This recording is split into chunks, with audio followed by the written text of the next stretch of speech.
日華爾街頻道同聲翻譯播放，請在油管上訂閱華爾街電視。今日華爾街，世界舊秩序正在崩溃，科技與貿易顯示出前所未有的力量。你不要再在虛假的信息中讓自己的認知錯亂，直接來看世界卓越領袖如何說。他們是總統、總理、頂尖學者與企業家。華爾街電視，今日華爾街頻道同聲翻譯播放，請在油管上訂閱華爾街電視。今日華爾街，世界舊秩序正在崩溃，科技與貿易顯示出前所未有的力量。你不要再在虛假的信息中讓自己。Hello， 大家好，歡迎關注今日華爾街頻道的直播正式開始啊！感謝大家的等待以及支持。現在的時間呢是2026年5月27日的美東時間上午的9點38分。感謝大家的支持，感謝各位的等待啊！我們有觀眾已經在留言區給我們貼新聞了，感謝大家。那我們今天依然給大家準備了3個重點話題，在接下來的1個小時跟大家聊一聊。那麼在一開始的華爾街6度啊，也得跟大家聊聊，過去的這24小時有哪些新聞、消息、故事，逸聞趣事，值得跟大家分享。不知道何文先生關注到哪些，想跟大家聊一聊。这个媒体啊，基本上是个垃圾桶，但是这個垃圾桶啊，也是有改善的可能性。最近一段時間，我們在經營這個 X 賬號的時候啊，發現啊，這個社交媒體還是在產生一些變化，就是那些攻擊性的言論呢在減弱啊，那些這個無厘頭的內容呢也在減少，而有價值的資訊呢越來越升高啊。今天早上我就看到有一位網友啊，叫北美花生嘛，他就貼了一個帖子，講的就是27號這個波士頓的資深公司啊發布了一個2026年的這個全球財富的這個報告。這個報告就是很有價值了，因為它講的就是啊，這個香港已經超過瑞士，成為全球最大的離岸財富中心。對這一點我是很高興的，不僅是香港重新成為亞洲的一個財富中心，而且成為世界級的財富中心。這個是跟幾年以前，那麼有一些這個甚至是他們歷程被認為還是跟北京非常接近的這個美國的經濟學家啊，這個說這個香港完蛋了當時我在華爾街論壇思想訊息報這個點點經的事。好幾個節目都進行了比較嚴厲的駁斥，我認為那是一種無知的表現一種非常粗糙的一種認知。那麼今天這個消息對我來講是一次不僅是我的一種觀察的印證同時也會為香港感覺到很高興香港的一個成就是它是一個亞洲的中心，而不僅是一個殖民地。很多人把香港簡化成為一個殖民地的成功，那是對歷史的無知，那是對現實的不了解。為什麼全世界很多地方的殖民地搞得一塌糊塗，而香港的殖民地能夠成功呢？不僅僅是簡單的是因為殖民，更不簡單的是因為所謂的法治這當然是一個比較長的話題今天就不跟大家更細緻討論，也許在點點經的事和其他的節目中間，我繼續跟大家講。今天的第二件事情呢，就是這個來自於英國的《經濟學人》週刊那麼有一篇非常好的文章，這篇文章主要是講這一次的中東危機，並沒有給中國的太陽能行業帶來一些生機反而讓中國的太陽能現在的日子非常難過。當然，這一次的中東危機會很大的程度上推動新能源的發展，但是為什麼佔了全世界80%以上的中國太陽能還出現問題呢？一方面是全球的消化能力趕不上，中國自己本身的消費能力也趕不上中國現在不是電力短缺的問題，是太陽能的這個效能呢，有多大程度上能夠引入中國的電網的一個問題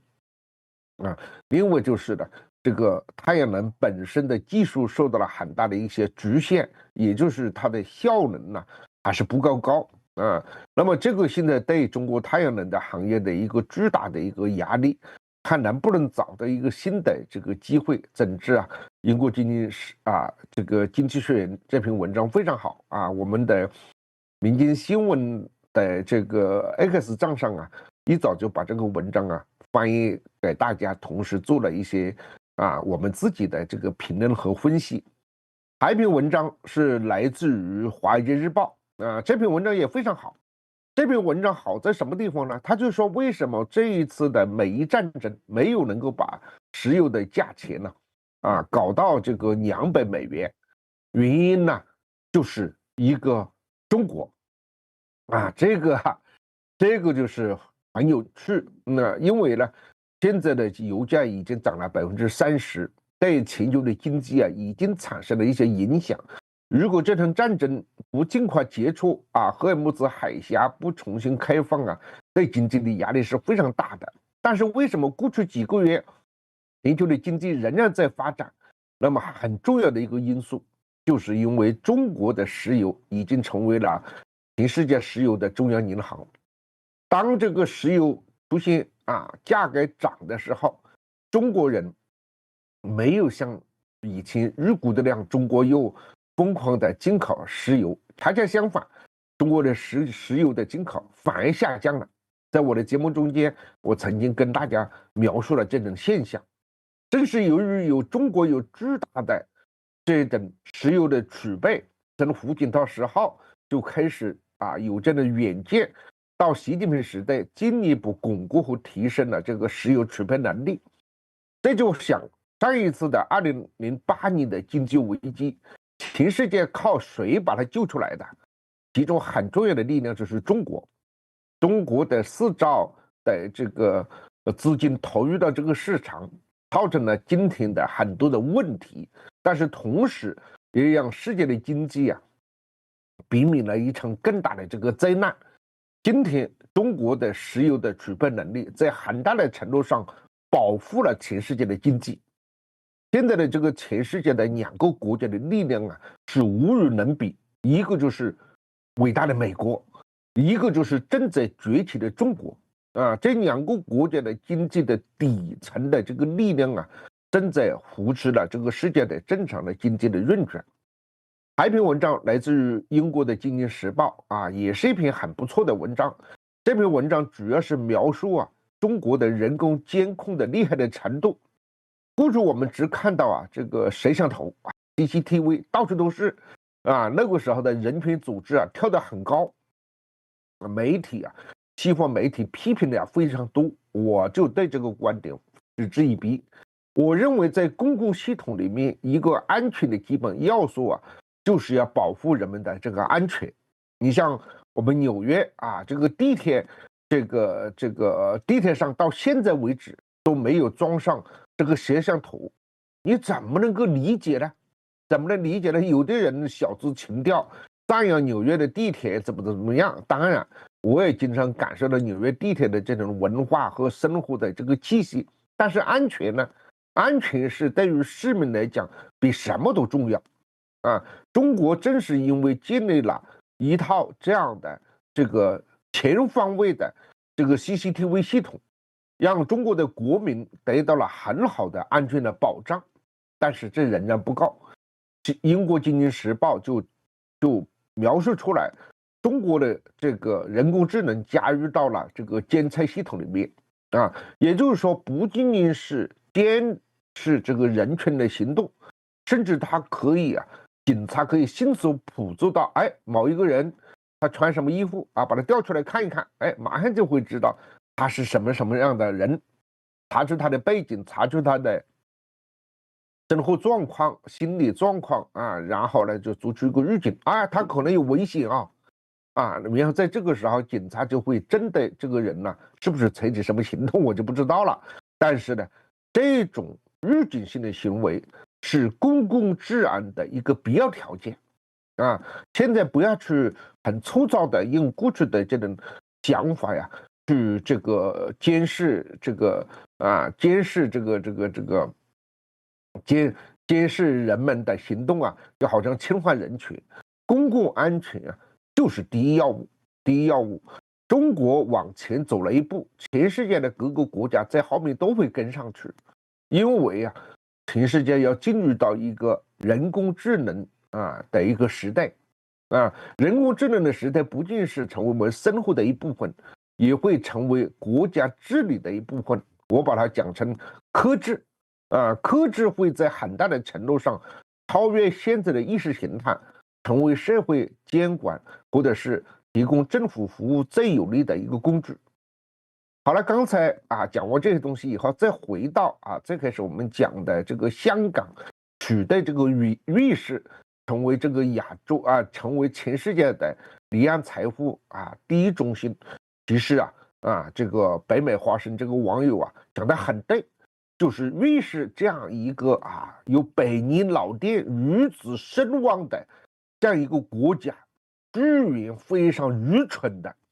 拋棄了他的中立路線，在美國在俄羅斯侵略烏克蘭的時候，這個瑞士這些傻子居然拋棄了他們中立路線，整個歐洲沒有及時的去阻止俄羅斯和烏克蘭的這一場衝突，而是呢積極投入到一個抵抗運動中間，把整個歐洲都被這場戰爭這個拖累這些愚蠢的這個歐洲政客正在讓老百姓來付出這個代價。我們一再講了，4年以來一直講的一個觀點就是歐洲需要和平，需要盡快的結束戰爭，而不是以戰止戰。好，小楊。感謝回斌先生的點評和補充，這裡我們就結束華爾街6度華爾街6度我們就跟大家聊到這裡。關於這個香港取代瑞士成為財富中心其實這個邏輯呢，我相信我們的觀眾很聰明，也都明白這個為什麼香港能夠取代瑞士就是因為在中國內地高净值人群他們南下了他們不只去香港他們也去新加坡。因為如果你看到波士頓咨詢公司的這個2026全球財富報告你就會明白這個趨勢。因為新加坡排在第3位，就是我們說這個標籤叫全球財富中心，第1名是香港，第2名是瑞士，第3名是新加坡。無論是香港的增速還是新加坡的增速都是快於瑞士的。那這就很好理解了，因为中國人太有錢了，那他們想到要建立家族辦公室要管理跨境財富那肯定是就近管理，對不對？那要麼就去香港，要麼就去新加坡。瑞士目前可能比較冷門但是瑞士也有優勢瑞士它有很多所謂的100年老店100年傳統的私人銀行這樣的保密性，或是在服務西方客戶方面呢是非常有優勢的，那這是不一樣。但是這份報告最重要的點，在我看來是中國內地高净值人士的財富南下的配置。這個南下不只去香港，也去新加坡。我們結束華爾街6度，進入到今天的第一個重點話題。第一個重點話題也和香港相關。第一個重點話題也和香港相關。那麼在昨天、前天以及上周末之前中國證監會的鐵拳錘了富途、老虎和長橋。那麼也讓很多人擔心的是，我在香港已經有戶口了，已經有一定的這個存量資金了，那我是不是也會有麻煩？真的有可能是，而且這樣的擔憂很可能會變成現實。在稍早，中國媒體財新一篇報道就提到香港的銀行已經同步加強內地客的監管，有中資銀行暫停新用戶的開投資賬戶。其實這樣的一個收緊政策不是說突如其來的，我自己粗淺的回顧，我都能理出一條線。什麼線呢？就是從2021年開始，這一扇禁止跨境資金流動，尤其是專門為跨境炒股資金流動這扇大門是逐步關上的。那麼近的不提，我們提1-2年前啊，也就是1年多之前，很多人就发现你去新加坡啊，你去开户遇到麻烦了。新加坡的好几家银行啊，已经要求中国内地前去新加坡開戶的賬戶啊，要證明自己的身份啊，要證明你的這個資金的來路。那麼現在呢，中國大陸的投資者去香港開投資賬戶，會發現門檻突然變高。在繼香港證監會之後，香港的金管局也發出監管公函，要求香港註冊銀行給中國大陸的客戶開立投資賬戶時，要執行和香港持牌券商類似的額外管控措施。那這是一個新的舉措，而且這個舉措呢，是就緊接着中國證監會鐵拳之後。最關鍵的一條啊，我們給大家讀一下：內地人在香港新開銀行投資賬戶時，需要書面聲明，用來確認用來投資和結算的錢是來自中國內地以外的合法來源。這話什麼意思啊？就是你人在香港，你即便開了賬戶，你也不能隨便把內地的錢拿去做境外投資。現在銀行要你明確說明，這筆投資資金不是從中國內地違規轉出去的，而是合法來自境外。那麼現在已經有一些內地的用戶反映，在中銀香港開投資賬戶時被勸退。那麼銀行給這些投資賬戶的解釋是，如果不能證明投資資金合法來自海外，就只能開儲蓄賬戶。那儲蓄賬戶和投資賬戶是不一樣的。那還有一家中資股份制銀行也已經全面暫停僅持中國內地身份客戶開通投資賬戶。當然了，並非所有銀行一刀切。那有一些被問及的內地投資者也說，自己仍然可以按合規流程在香港的匯豐銀行順利開通投資賬戶。在上周末之前，老虎富途長橋合計被罰23億元。當時外界的關注點主要放在互聯網券商身上，但是我覺得真的要看一下證監會官網，在上周五連發4篇這個文章，那麼就提到了我們針對的，就證監會針對的不只是富途長橋老虎，是針對所有非法展業的券商。所以現在這一次香港金管局的動作也說明，銀行系的投資賬戶也開始被納入更嚴格的審查範圍。那除了資金來源的聲明，銀行還要核查客戶有沒有用假文件開戶啊，賬戶是否曾經被香港金融機構關閉或暫停啊，客戶必須承諾如果資料有變化，你必須在7個營業日內通知銀行。投資賬戶必須綁定本人名下的香港持牌銀行賬戶或者是合規地區的銀行賬戶，資金只能通過這個賬戶流轉。這是針對新開賬戶啊。更重要的，金管局還要求銀行清理這2類賬戶，一類是假文件開戶，而且是要倒查3年多，排查要追溯到2023年1月以來。另外一類就是僵屍賬戶，也就是過去1年零餘額沒有任何交易的內地投資賬戶。如果這個客戶不能重新完成 KYC 相關聲明，那賬戶可能在6個月內被關閉。那這是一個過去24小時發生了一件挺大的事情，我看在互聯網上也有很多人在討論。那不知道何明先生有沒有關注到相關的新聞，以及相關的討論以及擔憂？中國經過了一個危機，這個危機就是89年也不是89年，80年代之後所形成的這種和平演變浪潮，就是通過和平演變、顏色革命來改变這個國家的這個體制，變成民主、自由、人權的體制。那麼在80年代、90年代成為一個浪潮，中國付出了一個沉重的代價，就是六四事件。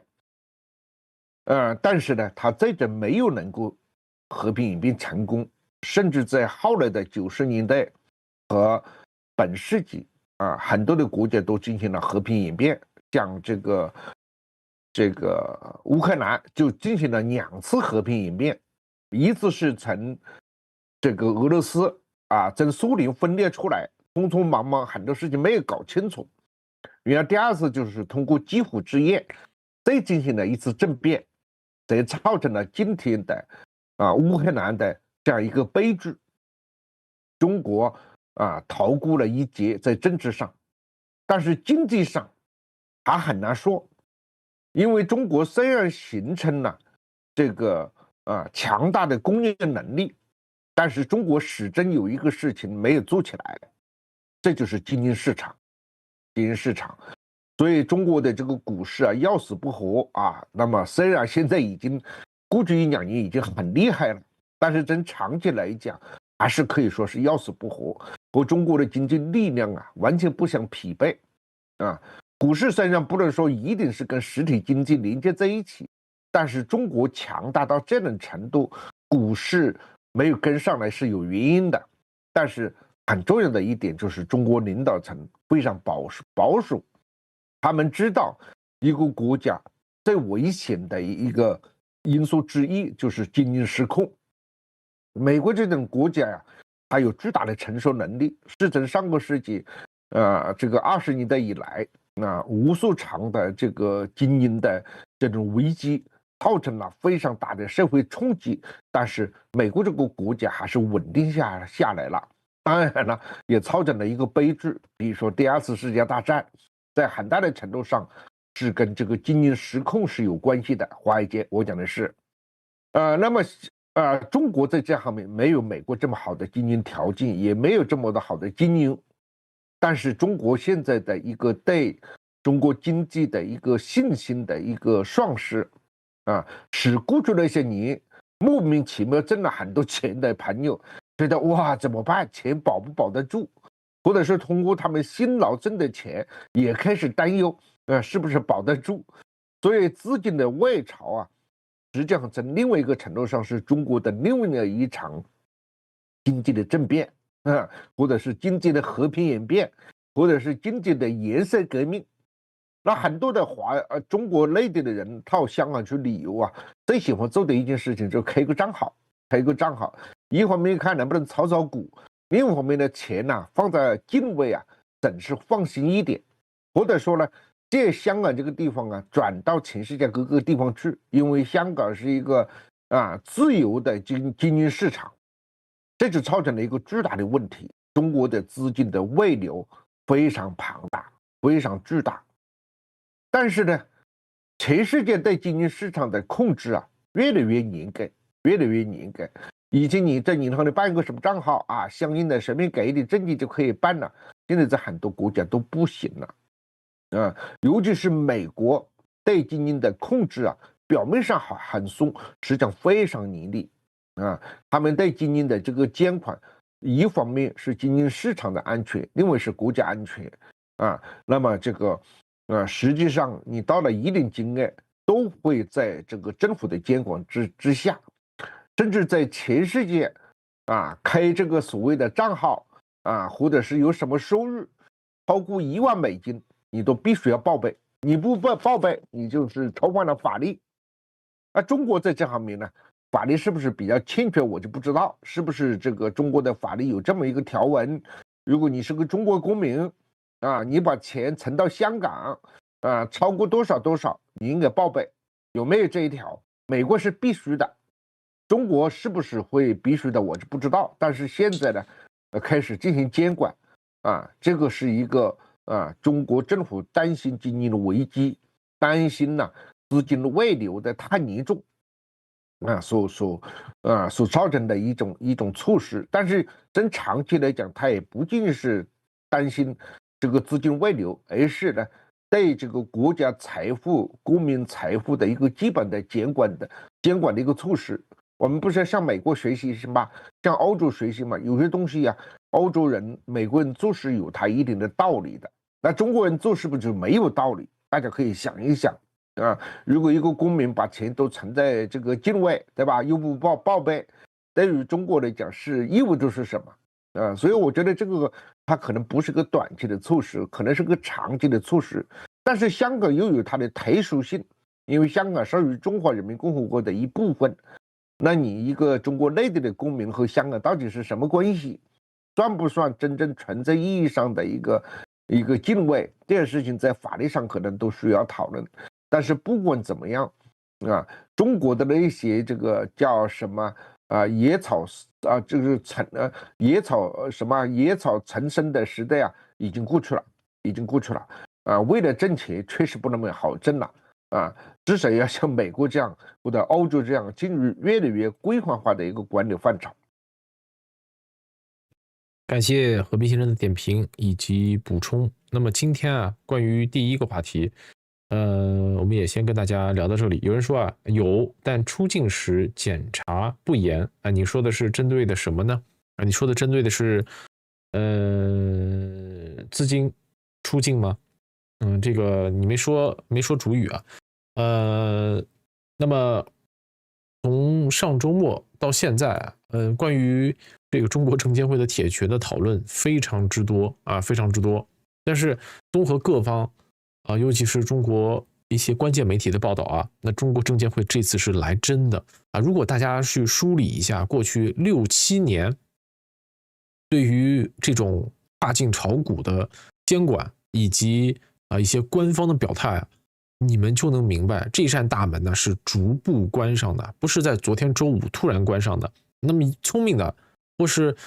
有一定這種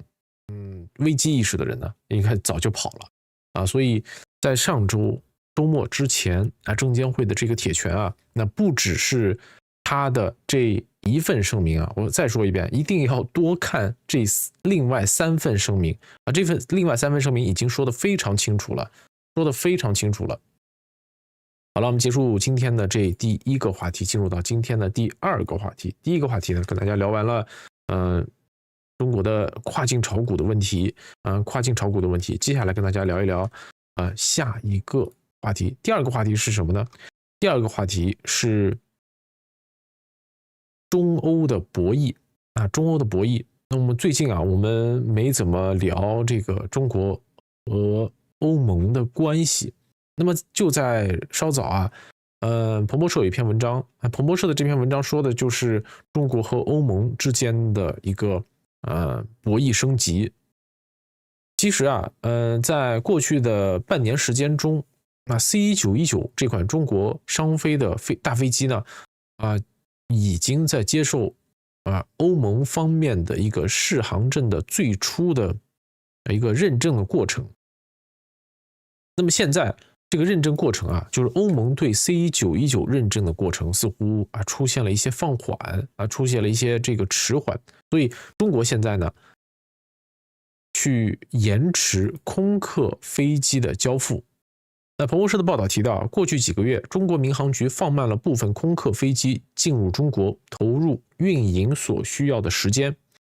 那麼中國方面解釋，這是一個流程問題只是一個行政流程問題。但是真正的原因是中國做出的一個博弈的回應，這和中國國產大飛機 C919 在歐盟遇到適航證的這個審批的延遲有關。如果回看公開數據，空客在今年第1季度交付的商用飛機的數量是2009年以來同期最低，就是過去17年以來最低。空客自己也承認，部分的原因是因為他们的这部分的交付的批次中有將近20架本來是要交付給中國的，但是這些即將被交付給中國的飛機因為行政問題卡住了。今年前5個月，空客只向中國航空公司們交付了16架飛機。16架是什麼概念呢？去年同期也是5個月內，空客交付了47架，47架對比16架，那差距非常的明顯。那報道就提到，為何空客交付被延緩？這就是中國在向歐洲釋放信號，中國對歐洲監管機構遲不認證 C919 有一點不耐煩。那麼在過去的半年、1年的時間中，其實歐盟已經開始對 C919 飛機進行了一個歐洲市場的適航認證。那 C919 要進入長期被空客的和波音壟斷的單通道客機市场，有非常大的挑戰和困難。而這個單通道客機市場呢，也是全世界民航客機裡最大的一塊蛋糕。現在 C919 主要還只在中國運營如果想真正走向世界，也得拿到歐洲航空安全局的認證。那現在 C919 的認證就卡在了歐洲航空安全局。但是我們都說飞機是一個非常關鍵的、非常重要、非常精密的一個設備。新機型的認證本來就非常複雜，一般都要很多年。你就算想加快进度，但歐洲方面是否愿意快速放行，那是由不得你的。于是中國這邊似乎也開始用自己的市場籌碼來施壓你延緩我的 C919， 我就讓你的空客交付的慢一些。但是這個事情讓空客非常的焦慮，因為中國是全球第2大航空市場，也是空客最重要的客戶之一。按照空客自己的預測，未來20年，中國大約需要將近1萬架新的飛機。也就是說，中國對於空客太重要了这空客很難不在意。那這個空客的對手波音在中國的日子也不好過。雖然川普訪華，波音拿到一筆久違的中國訂單，結束近10年的採購荒，但是這個訂單規模比大家預期的要小得多。而拿飛機的適航認證當談判籌碼也並不是第一次不是第一次，不新鮮。在今年早些時候呢，其實美國總統川普也威脅過，要對加拿大飛機加徵50%的關稅，要取消加拿大的新飛機在美國的適航認證，直到加拿大批准美國灣流公務機。在幾周之後呢，加拿大的監管機構也批准了相關的機型。所以這是一場圍繞着空客和中國商飛 C919 的博弈，那是超越了簡單飛機交付的問題，是航空制造業的話語權之爭。那 C919 要走出中國，最明智或是最有可能實現的一步就是和歐洲進行這個認證必須跨過歐美認證這道門檻。那麼可能這個北美的適航認證要比歐洲的要難取得一些。現在所以 C919 一開始呢是先選擇爭取拿到歐洲航空安全局的適航認證，但是可能 C919 覺得比較心急他們是被報道是以這樣的方式來向歐洲航空局進行施壓，那希望 C919 盡快的獲得歐洲的適航認證。那這其實也是中歐這一段時間這種一個博弈的故事的一部分。因為最近我們沒有提這個中歐關係，但是過去的這1-2周歐盟圍繞着到底該怎麼和中國相處這個話題討論的非常激烈有很多重量級的報道。簡單來說呢，就是歐洲現在仍然對中國處於一個又愛又恨、又打又拉非常糾結的狀態。那麼這2天最關鍵的一個報道就是歐盟委員會正準備對中國採取更強硬的貿易措施，要計劃在6月下旬的歐洲理事會，就是歐盟領導人自己的一個峰會上，向各國領導人要求授權要推出新的貿易工具來應對中國產能過剩的問題這是中歐關係即將到來的一個重大的時間點。除了這個大動作呢，歐盟內部這幾天還在討論幾個關鍵的中歐問題，比如說電動車的關稅問題這個所謂的區域風險化以及新工具的準備我們這一段時間的直播沒有提，並不代表中歐關係是趨緩了或是怎樣了中歐關係仍然在一個升溫的博弈之中不知道何必先生有沒有關注到相關的文章相關的報道。德國的這個經濟部長最近幾天在訪問中國就是保護這個德國自己的企業同時呢，希望跟中國有更公平的這個貿易合作關係現在中國是德國最大的貿易夥伴所以這位經濟部長去訪問還是很重要的。不過我看到德國之声有一篇報道，裡面就講到啊，就是各路人物都說啊，這個經濟部長啊到北京要強硬一點，強硬沒有問題啊，但是問題是你得有本錢強硬吶，你不強你硬什麼硬吶，對吧？歐洲現在的問題就在這個地方，歐洲的工業基礎，歐洲的消費能力，那可以說在全世界是一個非常重要的地方。但是問題是，歐洲被自己的政治啊、意識形態蒙蔽了自己的眼睛啊，一些非常低能的這個政客啊，被這些膚淺的民眾啊，一次又一次的選上政治舞台，媒體又在裡面啊煽風點火，讓歐洲啊在這一場新的工業變革中間啊，越來越走向一個劣勢。所以，美國在一定程度上拋棄這個歐洲啊，不能說完全沒有道理。但是中國和歐洲的關係不一樣啊，中國和歐洲啊沒有征服天下的這種必要性，歐洲跟中國沒有能力來征服天下，歐洲也不想征服天下，歐洲人現在只是想着別被你們美國人欺負得太厲害而已。那基於如此的話，中國和歐洲啊應該有更務實的合作關係。啊，中國和歐洲現在弄成這個樣子啊，是非常遺憾的一件事情。但是形勢比人強啊，你互相牽制的這個力量啊，擺在這個地方。你如果說啊，你要這個故意卡中國的這個商飛，哎，對不起，我就對你的這個空中巴士啊，我可以慢慢來，又怎麼樣呢？對吧？又怎麼樣呢？那這個裡面就是一個平衡關係。中國現在把這個踩高啊和其他的事情掛上高，中國現在變得比較精緻啊，他們叫什麼？叫精緻利己主義者啊。中國現在就是這個樣子，對吧？它開始精緻了，不是那麼粗糙了。啊，中國的商飛毫無疑問未來會對空中巴士和這個波音吶形成這個壓力。只是說這個時間在哪個點，也許是在20年之後，也許是在30年之後，也許在10年之後呢，我們現在不知道。我們知道的是，商飛將會对他們形成壓力，所以他們在這個一些手段上這個撒小名堂是可能的，但是這個是長久不了。你今年不批，可能5年以後也得批，對吧？那個時候中國的商飛可能更厲害。是有可能性的啊，交易吧，現在是個交易的時代，對吧？你砍我，我砍你，然後再雙方再坐下來，找到一個中間值，我覺得中國和歐洲吧，沒有那麼大的一個衝突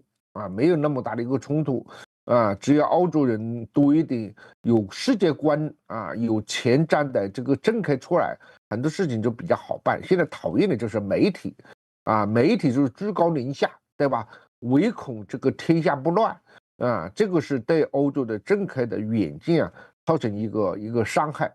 希望他們能夠醒一醒啊，別再玩這些意識形態的舊把戲了，沒什麼用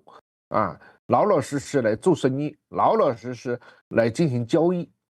如果是這樣的話，我認為歐洲還是有力量的，歐洲只要拋棄這些東西是有力量的。當然，你具體到真正的商業來講，歐洲也是有它的壓力，因為面對中國這種規模化、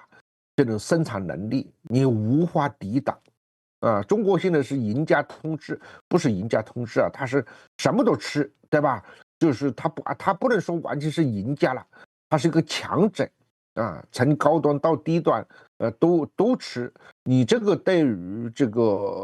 歐洲這種工業規模來講，是一個非常大的一個打擊。歐洲，他警惕和小心也不能說完全沒有道理，但是最重要的是你自己要強大，你自己不強大就會落後。以前你們居高臨下看中國，現在中國已經強大起來了，而且已經超過你們了，在工業能力方面，這是一個鐵打的事實。不管有一些華人是什麼心理，想去掩蓋這一點是沒有用的啊。形勢和素質擺在這個地方。老老實實交易吧，中國也應該更誠懇的對歐洲人也應該以更平等的心態和中國進行交易啊，這個東西是遲早要批的，越晚批你可能遭殃更大啊！中国就故意跟你拖嘛，对不对？少买一点空中巴士就是嘛。那空中巴士最近几年搞得不错啊，对不对？对这個波音壓力很大，好像有時候的數字比這個波音還好看呀！要抓住機會。感謝何斌先生的點評以及補充啊。就關於中歐關係啊，其實我們有關注到很多的新聞，只不過受限於篇幅呢，沒法跟大家一一呈現。那麼這是一個過去24小時帶出的一個巨大的話題，因為大飛機大國重器，大家關心的人呢比較多。那結束這第2個話題，進入今天的第3個話題。第3個話題和之前的習川峰會相關。不知道大家發現或是有這麼一個印象沒有啊？這一次這個習主席和川普的見面，大家沒有盼來一場聯合記者會啊，沒有一個這個雙方記者會上的一個亮相啊，或者是雙方甚至是有一個所謂的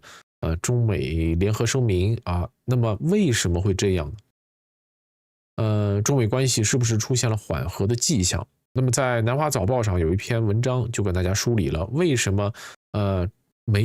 我們不一定可能盼來所謂的第4份中美聯合公報。在習主席和川普總統會晤之後啊，有學者形容中美關係發生戲劇性的變化，從互相敵視啊，變成開始把對方定位為可以打交道甚至可以合作的對象。那如果說中美的關係出現了緩和，要不要趁熱打鐵簽一份新的中美聯合公報？那麼這裡香港大學中國與世界研究中心的教授李成就認為，沒必要急着簽啊，你簽了也沒用，因為現在的情況不允許你，或是不會讓中美之間出現一份有實際意義的聯合公報。那如果美國連已經有的3個聯合公報都沒有真正落實，那麼簽第4個有什麼意義呢？那麼在過去，中美之間確實有3份聯合公報，那分別簽於1972、1982年，這是兩國建交和處理台灣問題的基礎文件。那這些聯合公報呢，也被視為中美關係的根基。但是幾十年來，圍繞着這些公報怎麼執行，尤其是美國對台軍售問題，中美之間的爭議一直不斷。那中國方面是長期認為，美國一邊承認一個中國原則，又通過美國國內的法律和對台承諾，繼續向台灣提供武器，這等於削弱聯合公報的精神。而美國則理解的是，自己反對任何一方單方面改變台海現狀，也有義務向台灣提供防衛能力。那麼這裡李成教授的看法，他是比較務實的。他認為，與其簽一個新的象徵意義很強但未必能執行的文件，不如先把對話機制、危機管控機制給做好。你不用再寫一份漂亮的文件，而是要有具體的辦法、具體的細則去防止誤判，防止中美之間的擦槍走火。那現在如果就推動第4份公報，反而會刺激美國國內的反華力量，尤其是在中期選舉前，非常容易被政治化。所以美國國內現在對中國共識很強，在這樣的情況下達成一個新的協議，現實難度是非常高的。因為我們說叫公報，書面的公報沒有那麼容易成型，而就現實情況來看，幾乎沒有機會達成一個中美間的全面協議。更現實的目標呢，是讓中美雙方在未来幾年形成更多的共同理解。共同理解很重要，理解万歲。那麼中國在台灣問題上一直認為時間在自己的一邊，和平解決仍是首選。而防止戰爭最好的方式，那根據李成教授的看法是做好戰爭準備，因為真正危險的不一定是双方主動開戰，而是出現致命的誤判。這裡這篇文章的核心的觀點就是，中美關係最真實的狀態就是雙方仍然不是真正的朋友，也依然有巨大的分歧。無論是台灣軍售還是印太安全、科技競爭，這些沒有伴隨着在5月中旬這一趟習川峰會消失。而中美雙方也都知道，中美如果真的發生熱戰，那將是全人類的災難。如果再提第4份公報啊，听起来是非常有歷史感，但現實中並不是最重要的。現實中，中美最重要的是確保雙方還能說話，能夠對話，有熱線，能夠管控危機，能夠避免最壞情況的發生。這是這篇南華早報去採訪相關的這個中美觀察人士得出的一個觀點。那為什麼習川峰會沒有一個記者會啊？為什麼習川峰會讓大家覺得是場面多過這個實際的成果？那現在的實際原因就是機會還不成熟。那这個機會會在何時成熟？那會在9月份的習主席訪問美國成熟嗎？還是會在今年更晚些時間的深圳的 APEC， 還是這個佛羅里達的 G20， 會在今年晚些時候成熟嗎？還是會在一個大家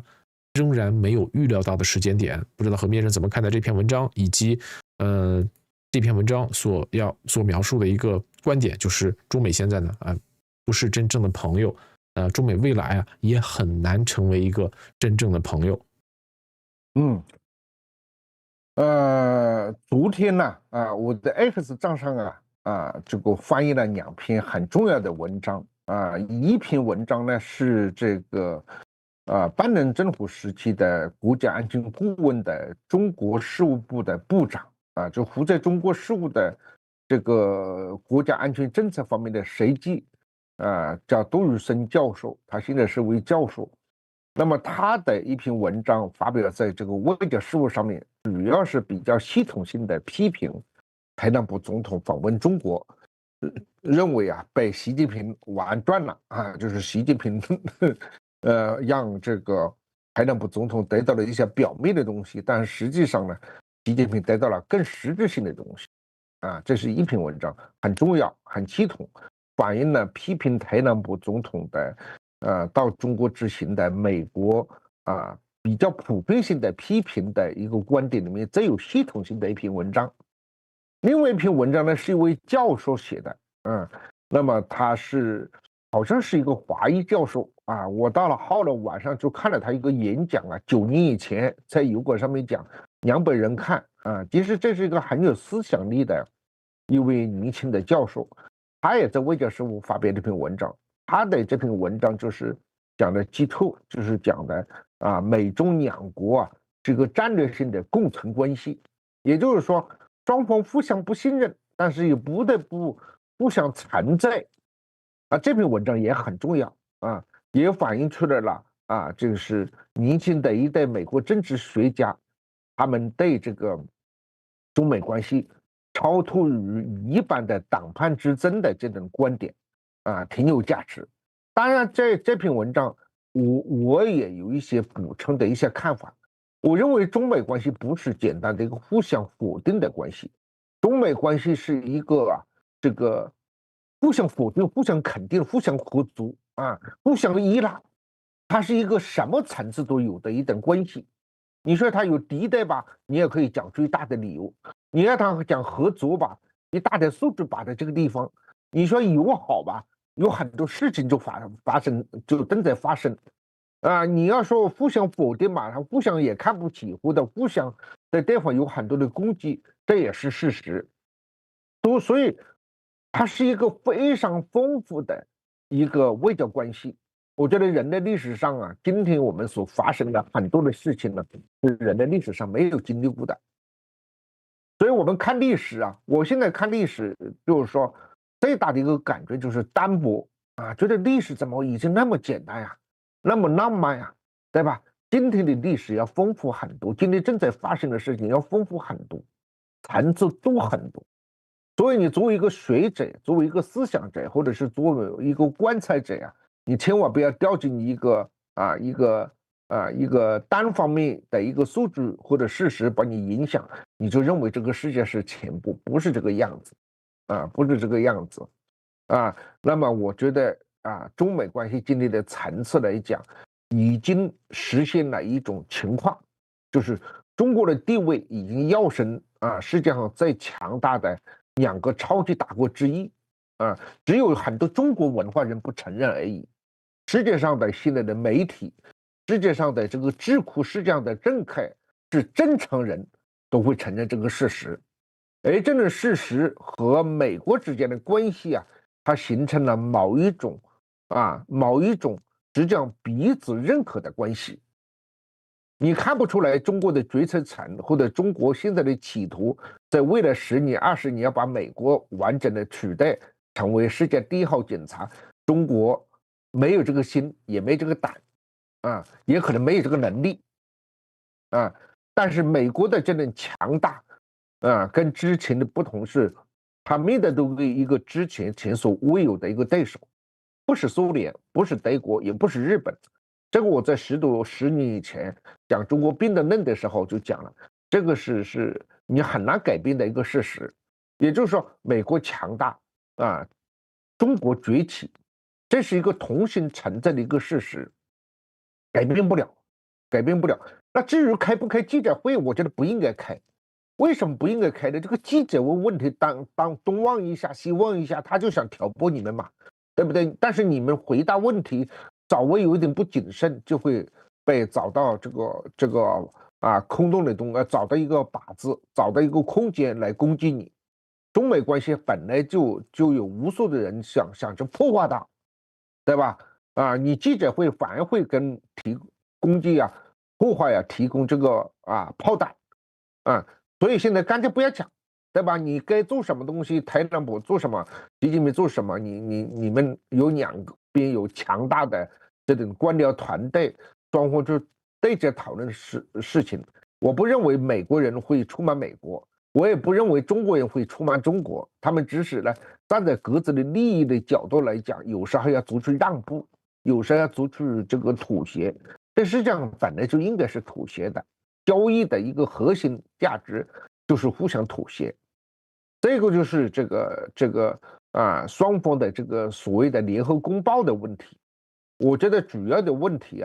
現在是美國很多事情沒有想清楚，中國有些事情呢也準備不足但是如果能夠簽一個聯合公報，當然是更好的，更具有穩定性的作用。如果今年習近平來要搞個什麼聯合公報，那當然更好一點這個美國現在這個政治它一方面是政黨政治互相咬，另一方面呢也越來越接近開始面對一個現實，就是中國已經崛起來了，你擋不住了關鍵是怎麼跟中國交往的問題，怎麼保護美國國家利益的問題，怎麼去讓美國爭取到更多的好處的問題，而不是採取這種打壓圍堵。打壓圍堵已經失敗了，圍堵從90年代就開始了，在柯林頓當總統的時候就開始了，對吧？沒有能夠成功中國已經成為了世界上最強大的國家之一，你承不承認都沒關係，事實就擺在這個地方所以形勢比人強政治學者也好，媒體人也好，你整天要看這些東西，你就發現數據和事實很大的不同。你像過去對中國的那個眼光對中國的評價的什麼口氣那現在特朗普總統跑了一次中國回來，美國的媒體都是講中國厲害，中國厲害，我都有點不好意思了。我說中國有那麼厲害嗎？沒那麼厲害我只是說原來你們把它看得很低的時候，我告訴你們中國很厲害但是你們說中國很厲害的時候，我告訴你們中國也沒有那麼厲害。我們的目的和作用就在於希望大家能夠更真實的接近這個事實，就像最近現在大家在炒這個日本一樣的，對吧？那幾年以前我就在談日本的問題，那很多人就不以為然，因為在那些媒体人的描述之中，那些作家的描述中間，那日本就是個天堂對吧？這個講的好像日本這個神話，其實日本相對於美國和歐洲，日本很多東西很落後的，对吧？我當時要提醒大家。但是最近一段時間，大家在日本也否定的太厲害了，我有一點覺得有一點過度了，對吧？我們還是應該就是比較真實的看待日本，日本很多的品質還是值得中國學習的，但是日本有很多致命性的東西，它到現在都沒有改，也是這個國民性這個尤其是明治維新之後很多東西都是很表面的東西，日本的一些東西是表面性的變革。表面性的進步，它深層次的東西還是非常落後。甚至相对於亞洲一些國家來講，更為落後。你要這樣去看待一個日本，就比較的，我認為就比較你試圖去接近事實本身。其實中美關係也是這個樣子啊，也是這個樣子。雙方現在都已經彼此慢慢知道對方的斤兩，所以不大會可能失控，不大可能失控也會回來。就像美伊戰爭一樣的，我一開始就認為這個戰爭就不應該搞下去，對吧？而且我後來專門寫篇文章叫《戰爭衰敗論》啊，衰落論，就是主要講你這個戰沒什麼好打的，對不對？你的目的在什麼地方？你的回報在什麼地方？中美關係也是一個樣子。為了你能夠把中國打趴下嗎？你能夠把美國打趴下嗎？如果你把對方打趴下，你自己也趴下，所以就沒什麼太多搞的了。中美關係越來越在走向一種平衡關係，在走向一種均衡關係。啊，真長遠來講，只會越來越好，不會越來越糟。哪怕中間會出現一些災難性的事情、糟糕的事情，但是那都是技術小節。真大的戰略來講，兩國會走向更好的平衡。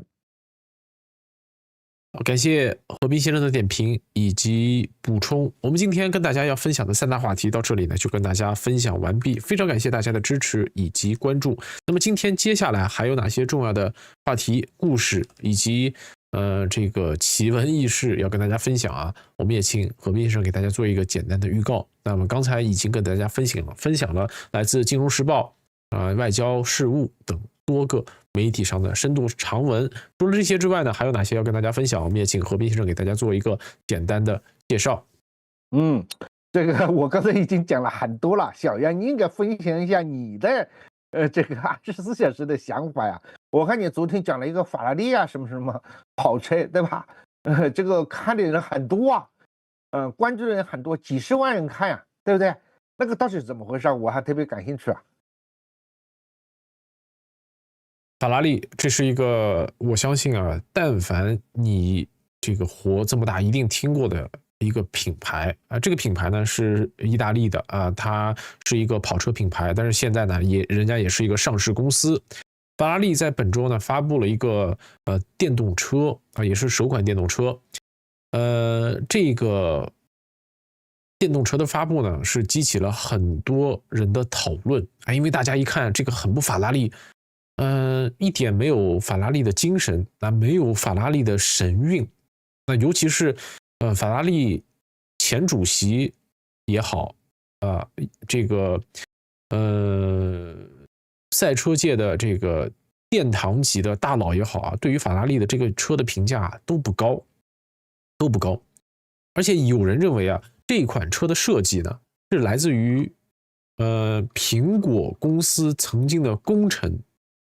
這款車的設計是被認為是蘋果的一個功臣設計的。那這個是這是讓大家非常沒意料到的這個法拉利的電動車竟然能長這樣啊！為什麼會有很多人關注？就是因為這一點。無論是這個車的外形，還是這個車的一個設計的語言，是讓很多人都比較吃驚。但是我們為什麼關注呢？是因為無論是這些賽車界的大佬，還是法拉利曾經的這個功勳的領導者，他們都說了一件事情，說了什麼呢？中國人不會超這輛車。中國人不會超這輛車。有的人可能就說你是不是說中國人就會抄襲？不是這個意思，你們不理解這種歐洲的這種尖酸刻薄。這個的意思是呢，這個意思是這個車實在是讓人沒有興致去模仿啊，因為這個車太超乎大家的預期了，或者大家預期的法拉利的電動車不長這樣，法拉利的電動車不應該長成這樣。很多人都認為這可能是我們未曾見到的蘋果電車的這個活在現世的一個樣子，因為這個車的一個主要的一個設計主管呢是來自於蘋果啊，叫做就是喬尼艾夫爵士啊，人家是爵士啊，被冊封爵士的，他是主導了这個法拉利電車的設計。那麼在之前呢，喬尼艾夫呢也曾主導過胎死腹中的蘋果電車的設計，但是我們都不知道這個蘋果電車到底是怎樣的，因為蘋果很早就宣布他們不會繼續推進這個蘋果電車的研發了。他們認為遇到了很多阻力，核心阻力之一就是他們認為按他們的能力，他們造出的蘋果電車，蘋果自己不會滿意啊，這是一个非常这个凡爾賽的說法，就是說我們現在造不出我們想造的車。那在這之後呢，喬尼艾夫爵士呢就離開蘋果了，那麼也有自己創業，也和法拉利進行了一個深度合作，有了我們現在看到的這個蘋果電車。因為我沒開過法拉利，對吧？我也沒有擁有過法拉利，我最多就是買一些法拉利的周邊，所以我覺得呢，我在這裡評價這個車啊，沒有什麼資本。但是你們可以看一看歐洲車圈啊，尤其是一些資深的這個車械大佬啊，他們對這個車啊，真的是一言難盡，一言難盡。但是也有人說啊，這個就是法拉利最初的設計語言啊，因為我們現在印象中的法拉利啊，和法拉利創始之初的法拉利呢，也有很大差別。大家知道嗎？這個歐洲這些帶有賽車基因的這些品牌啊，他們創始之初和你們現在看到的不太一樣。比如說，你知道蘭博基尼一開始是做拖拉機的嗎？你不知道，對不對？所以也有人認為這個是法拉利回歸初心的一個證明。因為雖然也是4個輪子的車輛啊，但你得這麼想啊，電車和這個內燃機車啊，那注定會有本質上的差別。你不可能按照設計內燃機車的方式去設計一款電車，很可能在未來10年之後，我們再回看法拉利這第一款電車，你會覺得牛逼啊，厲害，真的是開創了一個業界領先。在未來10年之後，很可能這又會成為經典，又會成為一個萬人崇拜的一個設計語言。但至少在現在呢，不是這樣啊。現在更多是這個大家都對這個法拉利的電車呢一言難盡。這是這一周的一個熱點新聞，這一周的熱點新聞。那麼我們也是跟大家在節目最後啊，跟大家聊一聊。還有就是今年夏天，紐約會成為可能是世界上最熱的城市之一。那我們用川普總統的這個話，紐約會成為世界上最熱的城市之一，不是說溫度最熱，是說最吸引人的城市。那我們算一算啊，紐約會在今年夏天迎來世界杯決賽，馬上 NBA 的決賽也會有紐約主場球隊尼克斯。尤其是這個川普還有可能親臨尼克斯的主場麥迪遜廣場花園去觀賽。川普算是尼克斯的粉絲，尼克斯在過去10年也是摸爬滾打不容易啊，慢慢從這個東部的墊底球隊啊爬上來了。今年是進入了 NBA 的總決賽，那麼這是時隔27年。紐約的主場球隊第一次重回 NBA 的總決賽，那麼你們如果不在紐約，你們真的沒法體會到紐約人這幾天都是瘋了一樣，和10幾年前紐約巨人隊拿下冠軍差不多啊，都是非常瘋狂的這個全城狂歡的一個狀態。所以紐約今年會成為全世界最熱的城市之一這是跟大家聊一聊。馬上就是世界杯了，我們也會留意一下這個世界杯有的沒的一些有趣的內容跟大家分享。那麼今天啊，就是華爾街6度華爾街論壇的所有內容，非常感謝大家的支持尤其感謝各位在這個另外一個渠道上給我們的打賞，特別感謝大家的支持。那麼今天的直播就到這裡，我們也非常希望能在下一次的直播再跟大家見面。今天就到這裡我們下一期直播再跟各位不見不散。世界舊秩序正在崩潰，科技與貿易顯示出前所未有。還沒有停止直播吧？還沒有。對。剛才我們的網友啊，就是在這個我們的留言區留到了有提到了這個美伊戰爭的一個最新的協議這個確實是真的伊朗的國家電視台已經報道了，就是大概他們如果這個協議能夠達成的話，1個月左右，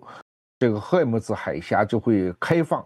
因為再不開放的話，亞洲很多的城市、很多的國家已經受不了了我剛剛已經看到英國的《經濟時報》頭版頭條就登了這個消息，我們很快會翻譯播報給大家，在 X 賬上。而且今天 X 賬上還有一篇重要的文章，將會跟大家推出，就是中國引有美國1萬億的這個美債是不是就把美國給控制住了？如果拋售會怎麼樣？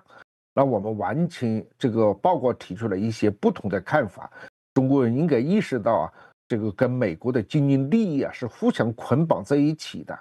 你要拋售的話，是可能自己受到非常大的傷害。這個裡面有一些詳細的數據跟大家提供。甚至每一天我們的 X 賬上都有很多優秀的文章有的是我們自己寫的，有的是這個國際大媒體和智庫所提供的。希望我們的 X 平台也成為我們的一個思想平台。好，謝謝。感謝和平先生的補充。我們今天的直播就到這裡再次跟大家告個別。我們明天的直播再跟各位不見不散。世界就